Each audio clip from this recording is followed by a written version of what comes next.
Yosua pasal yang ke-24 ayat 14 hingga yang ke-24. Saudara memperhatikan di dalam terjemahan baru yang kedua yang tertulis di layar ini. Saya akan membacakan bagi kita. Jadi sekarang takutlah akan Tuhan dan beribadahlah kepadanya dengan tulus ikhlas dan setia. Singkirkanlah ilah-ilah yang kepadanya nenek moyangmu telah beribadah di seberang sungai Efrat dan di Mesir. Dan beribadahlah kepada Tuhan. Namun jika kamu menganggap tidak baik untuk beribadah kepada Tuhan, pilihlah pada hari ini kepada siapa kamu akan beribadah.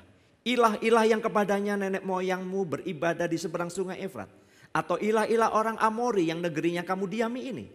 Tetapi aku dan seisi rumahku, kami akan beribadah kepada Tuhan. Lalu bangsa itu menjawab, sekali-kali kami tidak akan meninggalkan Tuhan untuk beribadah kepada ilah-ilah lain. Sebab Tuhan Allah kita, dialah yang telah menuntun kita dan nenek moyang kita dari tanah Mesir, dari tempat perbudakan, dan yang telah melakukan tanda-tanda mujizat besar ini di depan mata kita. Dialah yang telah melindungi kita sepanjang jalan yang kita tempuh dan di antara semua bangsa yang kita lalui. Tuhan telah menghalau dari hadapan kita semua bangsa, termasuk orang Amori, penduduk negeri ini. Kami pun akan beribadah kepada Tuhan sebab dialah Allah kita. Namun Yosua berkata kepada bangsa itu, takkan sanggup kamu beribadah kepada Tuhan. Sebab dialah Allah yang kudus, Allah yang cemburu. Ia tidak akan mengampuni pelanggaran dan dosamu apabila kamu meninggalkan Tuhan dan beribadah kepada ilah-ilah asing. Ia akan berbalik dari kamu dan mendatangkan malapetaka atas kamu. Bahkan membinasakan kamu setelah ia melakukan yang baik bagi kamu. Tetapi bangsa itu berkata kepada Yosua, tidak, hanya kepada Tuhan saja kami akan beribadah.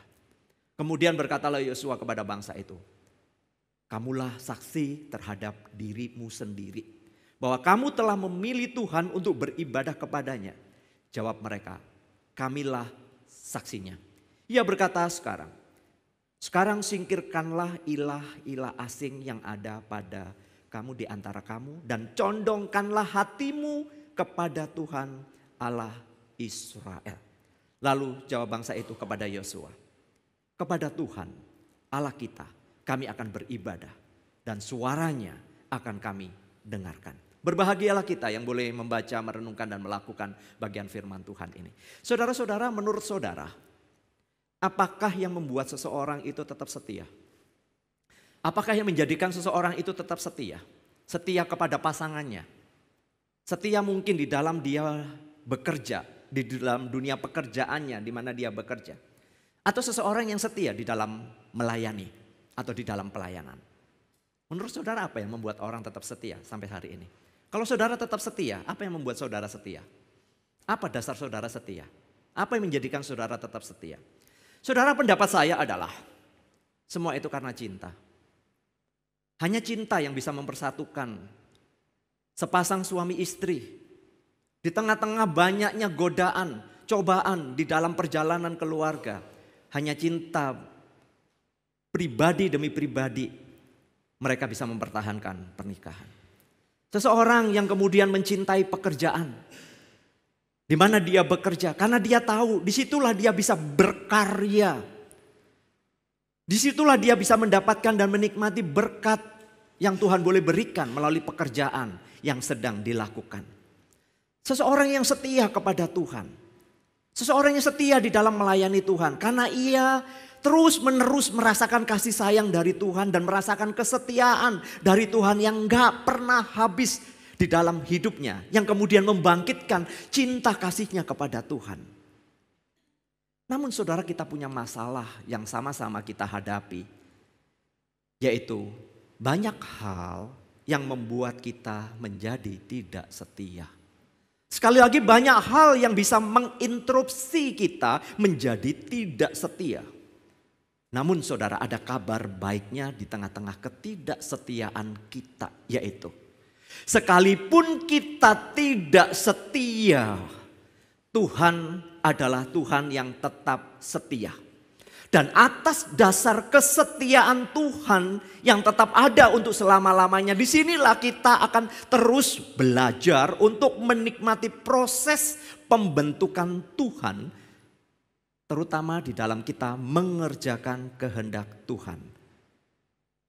Saudara-saudara, kesetiaan adalah sebuah komitmen. Sebuah komitmen yang teguh terhadap apa yang dipercayai atau juga dicintai. Kesetiaan adalah sebuah komitmen untuk taat di dalam sebuah penyerahan hidup totalitas kepada Tuhan. Mengabdi kepada Tuhan di dalam segala hal. Bahkan kemudian saat-saat kita menghadapi sebuah pergumulan, pencobaan, badai di dalam kehidupan, saudara, orang-orang yang seperti ini adalah orang-orang yang terus berproses belajar untuk tetap setia. Dan di dalam hal ini yang perlu kita pahami adalah bahwa kesetiaan itu harus didasarkan kepada iman. Yaitu iman yang berfokus kepada Kristus. Dengan demikian, kesetiaan yang kita kerjakan adalah kesetiaan yang berfokus hanya kepada Kristus, yaitu hidup di dalam Kristus dan menaati firman-Nya. Jadi tema kita ketika kamu membicarakan setia akan agenda Tuhan, agenda yang mana? Banyak sekali agenda yang mau kita kerjakan. Salah satu adalah mengerjakan amanat agung, tetapi hari ini saya tidak berbicara ke sana dulu. Kesetiaan agenda Tuhan adalah bagaimana kita tetap setia kepada Tuhan, khususnya di dalam relasi kita dengan Tuhan, di dalam ibadah kita kepada Tuhan. Ini bagian penting sebelum kita melangkah jauh ke depan berkenaan dengan mengerjakan misinya Tuhan. Itu menjadi bagian hidup, menjadi gaya hidup kita. Tetapi dasarnya harus kuat. Saya dan saudara apakah memiliki relasi dengan Tuhan? Bacaan hari ini mengajarkan kepada saya dan saudara arti daripada sebuah kesetiaan kepada yang namanya agenda Tuhan. Yosua sedang menantang umat Tuhan yang pada saat ini mereka sedang bersukacita, mereka bergembira. Ada pilihan. Pilihannya adalah tinggal A atau B. Tidak ada pilihan di tengah-tengah atau abu-abu. Yaitu setia kepada Tuhan atau tidak sama sekali. Saudara, kita melihat dulu di dalam konteks bacaan kita. Ketika Yosua sedang berbicara ini adalah bahwa umat Tuhan pada waktu itu saudara telah memperoleh negeri yang dijanjikan oleh Tuhan kepada nenek moyang mereka. Jadi dari map ini saudara mengetahui bahwa ke-12 suku Israel sudah mendapatkan wilayah-wilayah yang dibagikan. Yang dijanjikan oleh Tuhan kepada nenek moyang mereka. Dan saat ini generasi yang hidup, generasi yang sedang mendiami tanah perjanjian yang diberikan oleh Tuhan itu adalah saksi mata. Bagaimana nenek moyang mereka menempuh perjalanan keluar dari Mesir menuju ke tanah perjanjian. Melalui banyak pergumulan, peperangan yang luar biasa. Dan disinilah pada waktunya Tuhan menggenapi janjinya. Generasi saat ini adalah generasi yang sudah melihat apa yang dilakukan Tuhan. Dan kemudian generasi ini adalah generasi yang akan melanjutkan di dalam perjalanan iman mereka untuk percaya kepada Tuhan. Saudara bisa membaca di dalam kitab Yosua 13-19. Saudara, ini adalah masa-masa yang menggembirakan bagi umat Tuhan. Karena mereka sudah mengalahkan musuh-musuh yang kuat di sekitar mereka. Dan sekarang mereka benar-benar tinggal di dalam negeri yang selama ini mereka impikan. Setiap suku telah menerima bagiannya masing-masing dan sekarang mereka menetap dan menikmati hidup. Tetapi ini boleh dikatakan saudara, sekalipun hidup mereka bahagia tetapi ini adalah masa-masa yang saya boleh mengatakan ada bahaya yang mengintai. Di balik kemakmuran, di balik berkat yang melimpah, ada bahaya yang mengintai mereka. Apa itu bahayanya? Yang pertama saudara, bahaya itu adalah mereka bisa lupa diri dari mana mereka berasal. Kacang lupa kulitnya, begitu saudara. Lupa dari mana mereka berasal. Bagaimana mereka bisa sampai ke tempat ini. Bagaimana mereka kemudian mendiami negeri ini. Bahaya ketika mereka menikmati kemakmuran dan berkat bisa lupa dari mana mereka berasal. Yang kedua bahayanya adalah bisa mengalihkan hati mereka kepada penyembahan berhala orang-orang Kanaan. Karena saudara di sekitar mereka adalah para penyembah-penyembah berhala, dewa-dewa Kanaan. Masih tinggal di sekitar mereka. Karena kekayaan, kemakmuran yang mereka miliki, mereka kemudian bisa tertarik ke sana dan tidak lagi berfokus kepada Allah. Ada bahaya yang lain, yaitu bahwa mereka bisa jatuh ke dalam yang namanya berpuas diri. Menjadi sombong saudara-saudara, karena semua yang diperolehnya sekarang mereka mengatakan sekarang saatnya kami menikmati. Sekarang saatnya kami akan bersenang-senang. Dan bisa saja mereka sudah tidak lagi mengandalkan Tuhan.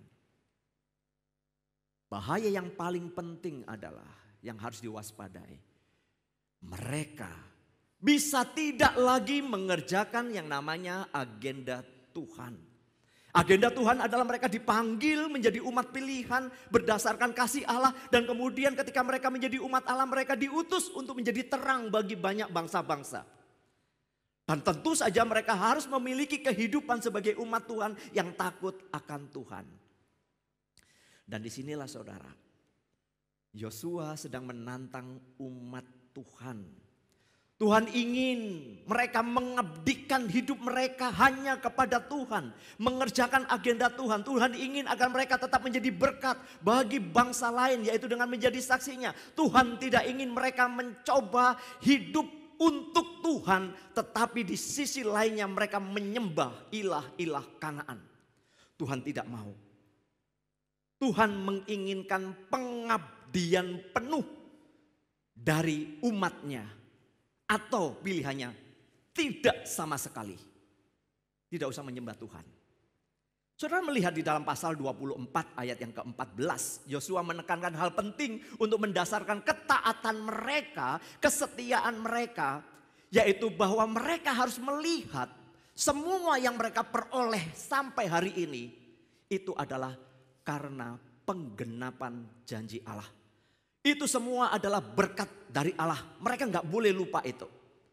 Maka ketika Yosua berkata, jadi sekarang takutlah akan Tuhan dan beribadahlah kepadanya dengan tulus, ikhlas dan setia.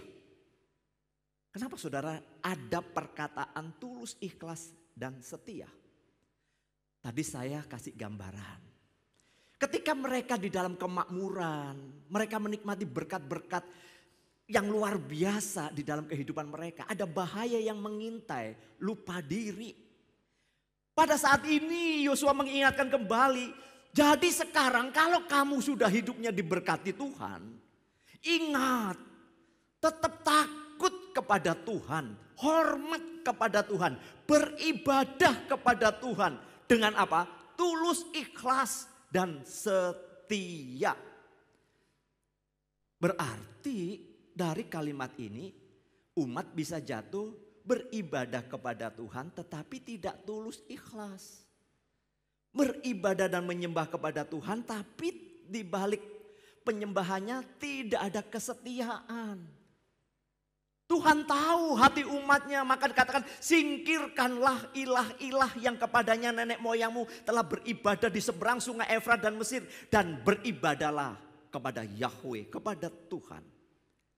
Saudara lihatlah, Yosua tidak mengajak umat Tuhan untuk melakukan yang namanya lompatan iman yang membabi buta.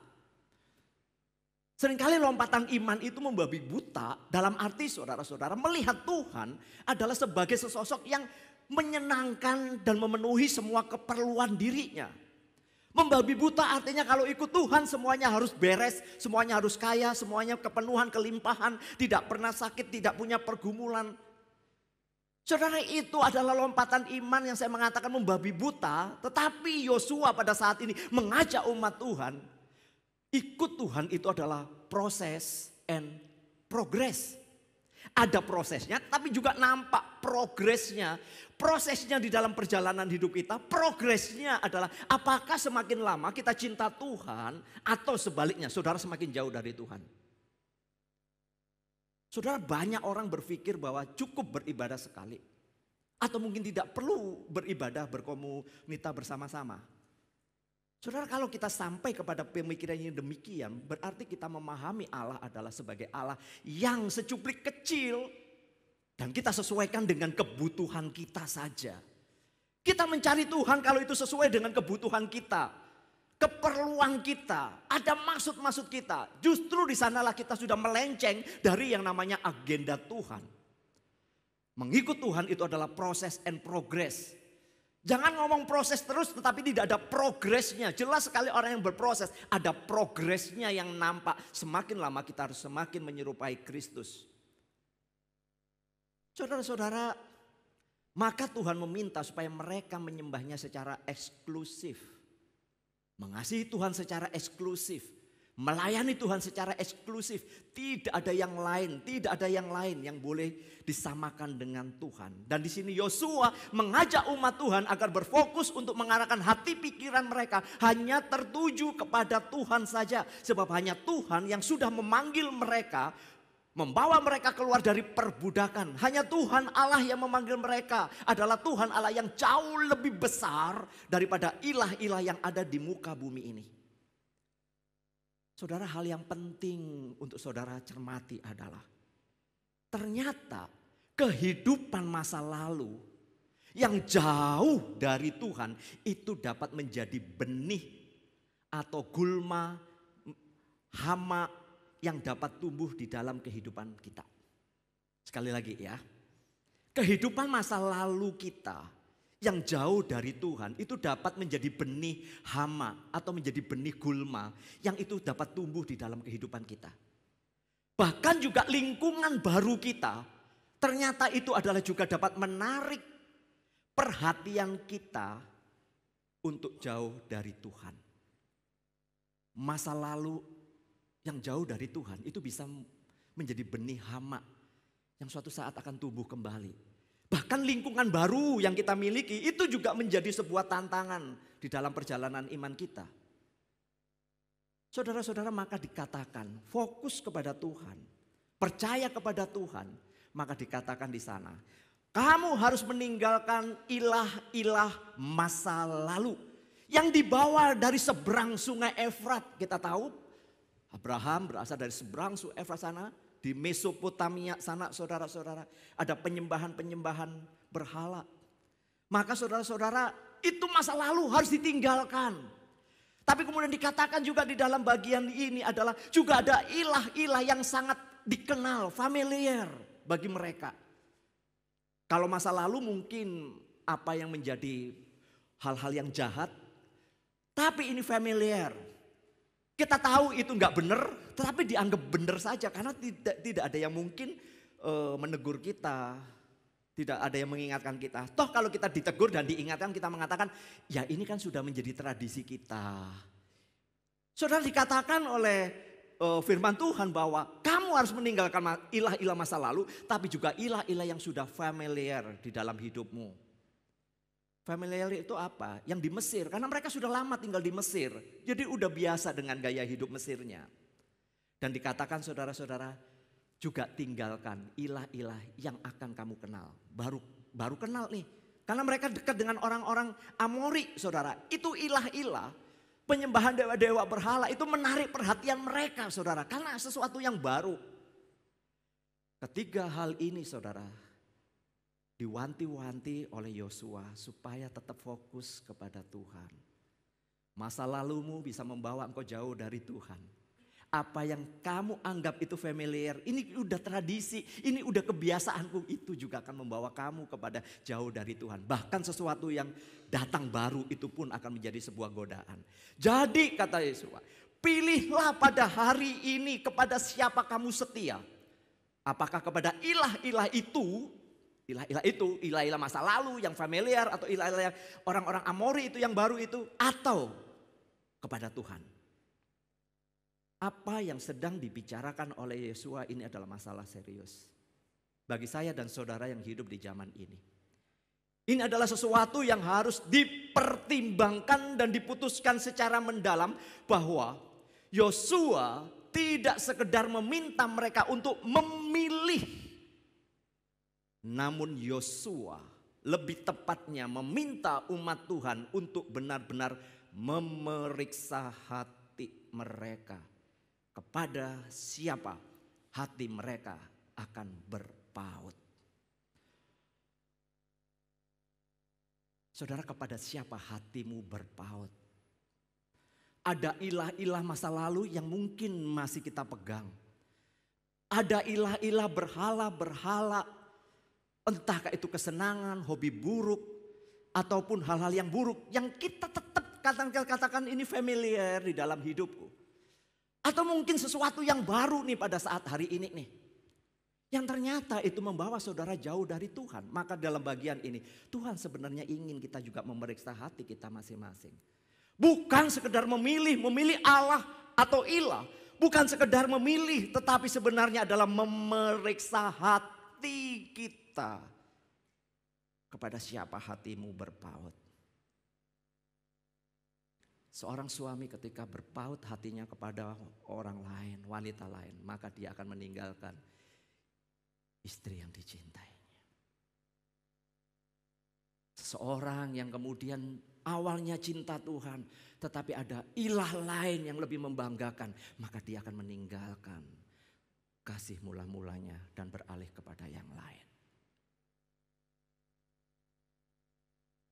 Yosua dengan tegas menetapkan pilihannya yang didasarkan kepada kesetiaan Tuhan, bukan kepada agendanya.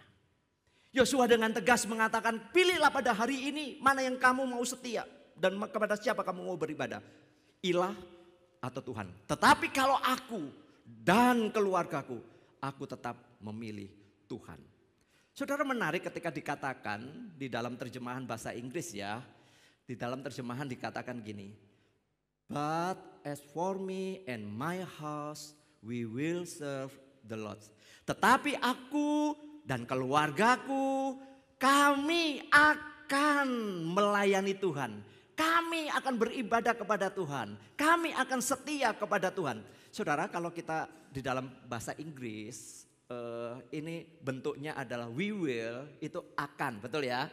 Sekarang, tapi will itu akan. Jadi kalau boleh dikatakan, sekarang ini sampai ke depan, aku akan setia kepada Tuhan. Begitu ya terjemahan dalam bahasa Inggrisnya.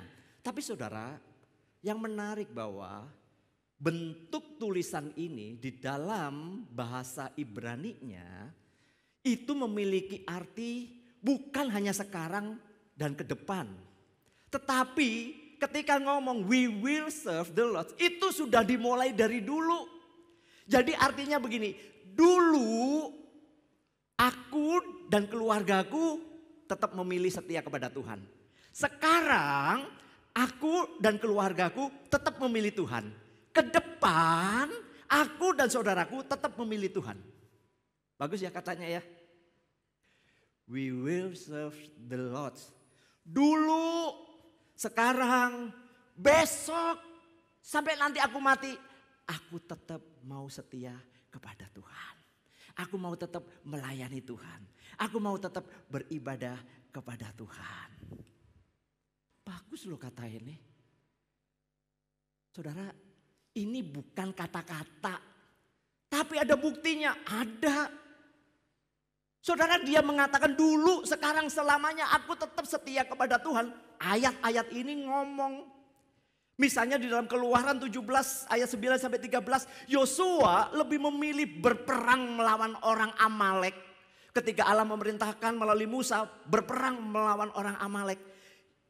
Saudara-saudara, bagi saya Yosua bisa memilih, aduh gua males itu taruhannya nyawa dong, gua bisa mati dong. Mendingan gua gak ikut berperang. Diam aja di rumah. Enggak. Yosua memilih berperang melawan orang Amalek daripada memilih untuk kemudian diam menyelamatkan dirinya. Karena dia tahu pada waktu dia berperang nyawanya menjadi taruhannya. Di dalam Keluaran 32 ayat 17, Yosua memilih dan menolak anak lembu emas. Ketika orang beria-ria menari-nari menyembah patung anak lembu emas, Yosua memilih membuang keinginan untuk ikut-ikutan mereka. Ikut bersenang-senangan dengan mereka. Yosua meninggalkan itu. Dia tetap fokus kepada Tuhan. Tuh lihat tuh contohnya. Saudara, dalam Bilangan 11:28, Yosua memilih untuk melayani Tuhan. Untuk menjadi abdinya Musa. Dia bisa saudara mengkudeta Musa, bisa. Tetapi dia lebih memilih untuk menjadi hambanya Musa. Karena dia tahu Musa dipilih oleh Tuhan sebagai wakilnya Tuhan. Saudara-saudara, di dalam Bilangan 14 ayat 6 sampai 10. Yosua memilih untuk mempercayai janji Tuhan tentang tanah perjanjian. Ketika harus melawan yang namanya mayoritas. Pada waktu itu 12 pengintai diutus oleh Tuhan. 10 orang menceritakan hal yang buruk tentang negeri yang diintai. Yosua dan Kaleb menceritakan bahwa jikalau Tuhan bersama dengan kita, kita bisa mengalahkan mereka sekalipun besar. Saudara lihat, Yosua lebih memilih mempercayai janji Tuhan. Dan dia berani melawan suara mayoritas yang pada saat itu berbicara, jangan masuk ke tanah Kanaan. Yosua tetap percaya saja sama Tuhan. Dua yang contoh terakhir, Yosua memilih untuk bergantung kepada penyertaan Tuhan saat memimpin umat Tuhan memasuki tanah Kanaan karena tidak mudah. Tapi Tuhan mengatakan jangan takut, jangan kecut, jangan tawar hatimu, berjalan. Dia lebih memilih mempercayai Tuhan daripada mempercayai kata hatinya yang penuh dengan ketakutan dan ketidakpercayaan. Dia melangkah by faith, walk with God. Melangkah dengan iman, berjalan bersama dengan Tuhan. Dan terakhir Yosua 5 ayat 13-15. Pada saat saudara dia bertemu dengan panglima tentara Tuhan, dia lebih memilih untuk merendahkan dirinya dan mengakui kehebatan daripada malaikat Tuhan ketimbang kehebatan dirinya sebagai seorang panglima perang. Dia masih humble. Dia lebih mempercayai kuasa Tuhan jauh lebih besar daripada kehebatan yang dia miliki. But as for me and my house, we will serve the Lord. Dulu, sekarang, besok, sampai selamanya, aku dan keluargaku tetap setia kepada Tuhan. Tetap beribadah kepada Tuhan. Tetap mau mengandalkan Tuhan. Saudara, ketika Yosua berbicara tentang pilihan, apakah kamu mau setia kepada Tuhan atau kepada ilah-ilah? Sesungguhnya saudara, inti daripada apa yang mau disampaikan Yosua adalah kepada siapa kamu akan mengizinkan dan memberikan otoritas atas hidupmu, Allah atau ilah? Enggak ada abu-abunya. Kepada siapa kamu mau mempercayakan hidupmu? Allah atau ilah? Ya di tengah-tengah lah. Enggak. Pilih Allah atau tidak sama sekali. Itu pilihannya. Saudara, kita itu kalau dikasih pilihan A sama B, kadang-kadang timbang-timbang berat ya saudara ya. Lebih enak itu di tengah-tengah. Ya enggak? Paling enak di tengah-tengah saudara. Ya nimbrung di sini, ya nimbrung di sini, lebih aman saudara. Tapi Yosua mengatakan, pilih Allah atau ilah, menyembah Allah atau sama sekali tidak ada Allah. Udah beres. Daripada jadi abu-abu.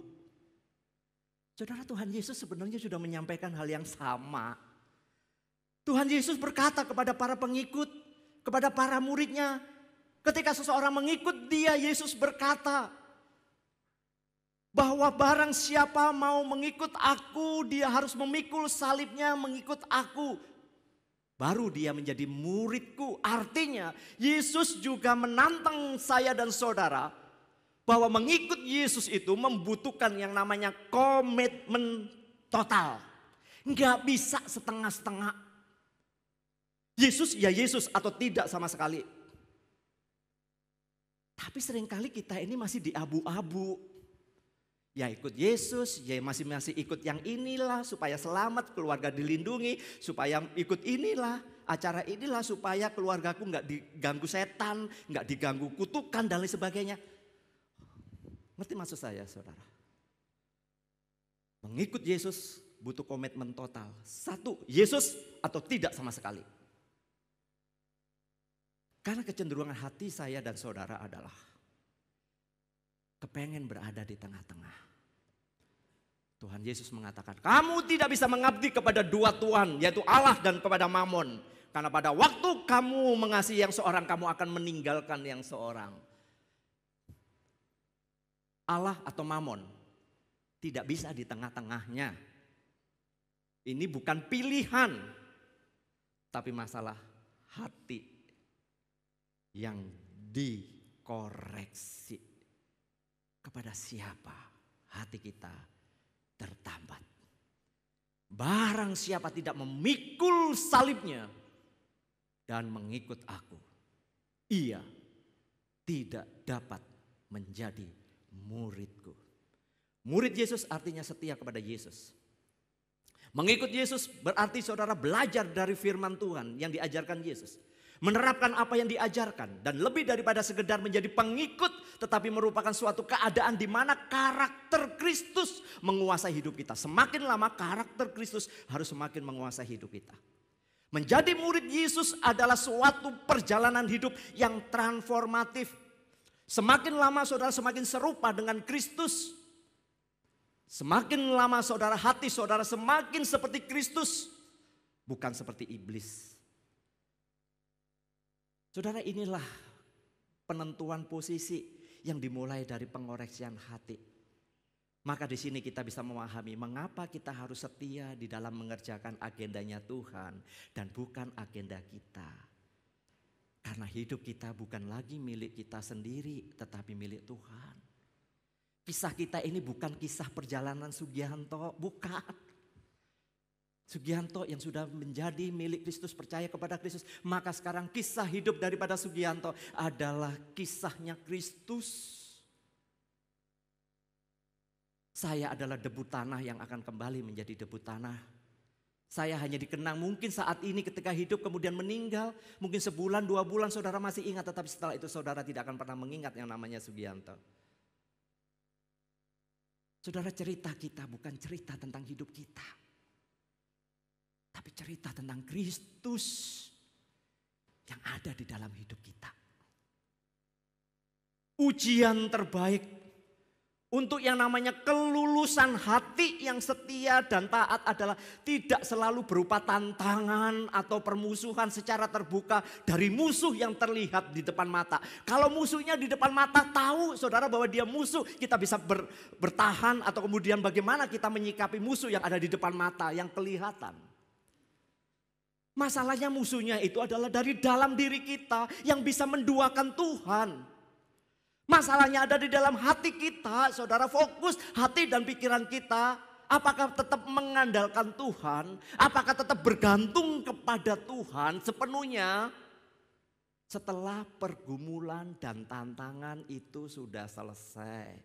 Kan kita ini proses and progress. Pada waktu lewat satu masalah, saudara semakin cinta Tuhan? Fokus hatimu semakin cinta Tuhan? Ataukah kita ada bahaya yang tadi mengancam? Kita lupa kepada berkat Tuhan dan kasih sayang Tuhan. Yang paling bahaya itu adalah ketika everything is okay. Semuanya baik-baik, semuanya berjalan lancar.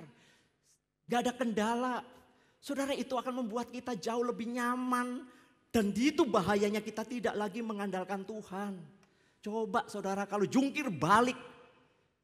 Coba ini gagal, semuanya gagal. Saudara, saya di-stres habis-habisan. Pada waktu itu bukankah saudara berseru kepada Tuhan lebih giat-giatnya? Pada saat kita sehat, semua cek darah kita rapotnya bagus. Saudara akan lebih nyaman bukan untuk menikmati hidup? Coba bayangin tiba-tiba saudara ke dokter, lalu kemudian rapotnya bukan saja merah, tetapi ada penyakit yang meninggalkan sesuatu yang mengerikan dalam hidup saudara. Saya mau tanya, saudara tenang-tenang saja? Saya yakin saudara mati-matian cari Tuhan, betul? Kita akan cari Tuhan. Dan ketika semua disembuhkan oleh Tuhan, di dalam kehendaknya, apakah saudara tetap melihat kebaikan Tuhan? Yosua mengatakan, pilihlah pada hari ini Allah atau ilah. We will serve God. Saudara, perjalanan umat Tuhan pada akhirnya juga setelah Yosua mati. Ketika generasi-generasi ini berganti, maka generasi ini sama sekali meninggalkan Tuhan. Maka terjadilah hakim-hakim, gitu ya. Itu kisahnya, saudara. Maka saudara-saudaraku yang disayang oleh Tuhan, ujian kesetiaan dan ketaatan kita akan nampak aslinya, nampak kemurniannya. Yaitu apakah kita berjalan dengan Tuhan atau kita berjalan dengan kehebatan kita. Apakah kita mau setia mengerjakan agendanya Tuhan atau dengan sibuk mengerjakan agenda kita sendiri. Unsur penting di dalam mengerjakan kesetiaan adalah yang namanya konsistensi. Konsistensi adalah ketetapan dan kemantapan hati serta pikiran untuk bertindak. Pada saat saya percaya kepada Kristus, menyerahkan hidup kepada Kristus, saya punya komitmen mengasihi Kristus, maka saya berjalan konsisten dengan apa yang saya percayai karena saya tahu kepada siapa saya percaya. Itu namanya konsisten. Masalahnya kita itu nggak bisa konsisten karena ada banyak hal yang menginterupsi kita, menarik kita yang disebut berhala-berhala tadi. Sehingga kita itu maju, mundur, maju, mundur. Ini bukan maju mundur cantik saudara-saudara. Ini maju mundur yang membuat saudara jatuh dalam dosa. Konsistensi adalah keberanian untuk terus-menerus melakukan apa yang baik dan benar sesuai dengan firman Tuhan. Itu konsistensi. Sesuai dengan kehendak Tuhan. Dan tentu saja ini adalah bagian dari karakter yang menuntut yang namanya komitmen, kesetiaan. Yang paling penting adalah kebergantungan kita kepada Tuhan. Ada banyak hal sekali lagi saudara yang menghalangi kekonsistenan kita terhadap agendanya Tuhan. Ada banyak berhala-berhala yang kontemporer yang ada pada saat ini, yang disebut ilah-ilah berhala-berhala. Saudara lebih memilih beribadah kepada Allah atau saudara melakukan hobi saudara? Saudara lebih memilih menyembah kepada Allah atau saudara lebih memilih untuk melakukan agenda saudara sendiri? Beda tipis sekali. Sekali lagi ini bukan pilihan, tapi bagi saya adalah masalah konsistensi hati kita. Saudara, saya dan saudara terus bergumul di dalam proses and progress. Kita selalu diperhadapkan dengan tantangan untuk mencari hal-hal yang lain. Menaruh harapan kita kepada hal-hal yang lain. Berusaha menjalani hidup kita menurut sesuatu yang kita anggap baik dan benar. Menurut ukuran kita. Kita ini mengejar dan memuaskan agenda-agenda kita dan bukan mengerjakan agenda-agendanya Tuhan. Sekali lagi agendanya Tuhan pada saat ini adalah hati saudara berpaut kepada siapa? Tuhan atau kepada ilah. Maka kenalilah berhala-berhala atau ilah-ilah di dalam hati saudara, di dalam pikiran saudara. Kita ini terlalu mahir untuk mengelabui hati kita sendiri. Betul saudara? Sekali lagi ya, kita ini terlalu mahir untuk mengelabui hati kita sendiri. Orang lain nggak tahu, Allah tahu. Karena apa? Karena memang kita itu ya ada natur dosa itu. Saya punya ilustrasi. Yang lalu saudara ingat ketika saya membawa cangkir, dibuatnya dari tanah liat, harus dibakar sedemikian rupa sehingga menjadi cangkir. Saudara, cangkir ketika dibuat tidak semuanya akan menjadi sempurna. Tetapi di dalam perdagangan kuno pada waktu itu seorang pedagang tembikar yang teliti, dia akan meneliti semua tembikar-tembikar yang akan dijualnya. Dan tidak boleh diketemukan yang namanya pecahan atau retakan. Jadi cara mengeceknya adalah itu diarahkan ke sinar saudara, dilihat apakah tembikarnya itu bagus atau tidak, ada retakan atau tidak.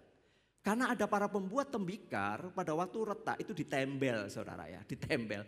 Sehingga tembelannya memang gak kelihatan, tetapi pada waktu disinari saudara, itu kelihatan bahwa itu retak, bahwa itu ada celah. Maka dalam perdagangan kuno, para pedagang-pedagang tembikar kelas 1, mereka benar-benar memeriksa tembikar-tembikarnya. Saudara, saya dan saudara diciptakan menurut rupa dan gambar Allah yang begitu sempurna. Tetapi kemudian kita jatuh di dalam dosa. Bagaikan gelas atau cangkir ini saudara, ada retakan-retakan. Saudara, kasih karunia Allah itulah yang kemudian menutup segala kehancuran kita, keretakan di dalam kehidupan kita. Saudara, kalau itu diterawang di dalam kasih dan anugerah Tuhan, jelas kita adalah bukan sempurna karena kita sudah jatuh dalam dosa. Tetapi oleh Kristus, saudara, keretakan dan kehancuran di dalam hati dan kehidupan kita itu sudah dipulihkan. Maka ketika retakan-retakan yang ada di dalam cangkir ini sudah disatukan kembali, paling tidak saudara ini tidak bocor untuk ketika kita buat menuang minuman. Saya dan saudara seperti cangkir ini. Saya dan saudara ketika diisi, biarlah isi ini bisa memberkati orang lain dan menjadi berkat bagi orang lain. Jangan biarkan serpihan itu semakin melebar. Saudara harus kembali kepada Kristus. Maka saudara, saya ingin berkata, Kristus sudah memberikan teladan yang sempurna. Sekalipun Kristus memiliki banyak pergumulan dan tantangan, namun Kristus tetap berjalan sesuai dengan kehendak Bapanya dan menyelesaikannya dengan tuntas dan sempurna. Kita tahu perjalanan Yesus. Sekarang saya dan saudara yang hidup di zaman ini. Saya dan saudara yang sudah beroleh kasih karunia Tuhan. Apakah saudara, hati saudara benar-benar mengasihi Tuhan? Kalau saudara mengasihi Tuhan, saudara akan tunjukkan melalui konsistensi iman saudara. Wujudnya apa? Saudara mungkin terlibat di dalam ibadah saudara, relasi pribadi saudara, dalam pelayanan saudara, itu banyak efeknya. Tapi saudara, intinya adalah periksa hatimu, aku mengasihi Tuhan apa enggak ya? Apa setengah-setengah ya? Maka saya menutupnya. Kesetiaan itu adalah proses dan progres di dalam kehidupan kita. Dan itu akan nampak, saudara, kesetiaan itu akan nampak di akhir hidup kita. Atau pada saat pergumulan datang. Saya tuliskan pergumulan ini bukan masalah ya. Tetapi pada waktu kita juga memperoleh yang namanya berkat Tuhan, kelimpahan, itu juga menjadi pergumulan kita. Apakah kita ingat Tuhan apa enggak? Jadi pergumulan jangan dibilang yang nangis-nangis, tetapi hati saudara sukacita itu juga bisa sebuah pergumulan tersendiri karena saudara bisa melupakan Tuhan. Sekali lagi, kesetiaan adalah proses and progress di dalam kehidupan saudara. Amin. Tepuk kanan kirimu, tepuk pasanganmu, setia yuk sampai akhir. Setia sampai akhir.